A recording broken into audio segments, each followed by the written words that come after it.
We'd now like to turn to consider how to gender museums, and to start by looking at our object-based approach. Working with the V&A and the VASA, we selected a group of 10 to 15 objects in each institution to research and to uncover new gendered stories. And the toolkit presents 3 separate case studies, which we deliberately chose 3 everyday objects which you might find in any museum and which might not appear at first glance to have anything particularly interesting to say about gender. But what we found is this. First of all, any object has a gendered story to tell.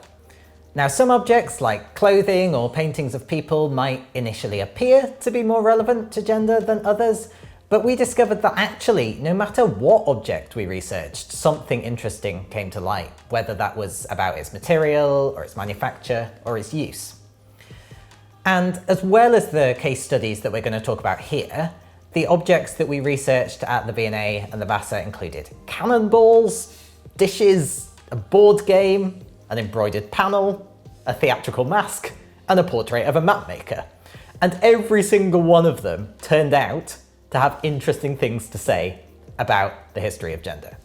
Secondly, it's important to say that when you're studying these objects, it's okay if you meet a dead end. We did all the time. We always, though, started with an open mind, aiming to research everything from the material an object was made from to how it was displayed in museums. And for more of an idea of what we mean here, take a look at the list of our suggested research questions on page 18 of the toolkit.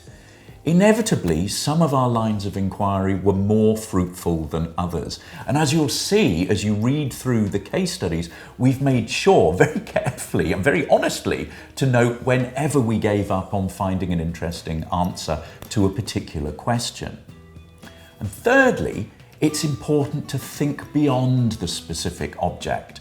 Often, we couldn't identify details about how, for example, the specific cap owned by the Victoria and Albert Museum was manufactured or used. But what we could find was plenty about the history of caps like this particular cap in general. And what that did was helped us to think about our task, not as simply writing a biography of one specific object, but as researching other objects like it in order to fill in the blanks in its life story. A life writing technique, which we've already talked about, called prosopography. The fourth thing we found is that possibilities are important. The history of women and LGBTQ+ people is, as is well known, often less easy to find due to the kind of people and ideologies that have shaped the mainstream historical record. And what that means is we might not find direct evidence of how these groups have interacted with our objects. What we might find, though, is evidence of what their experience might have been like if they did.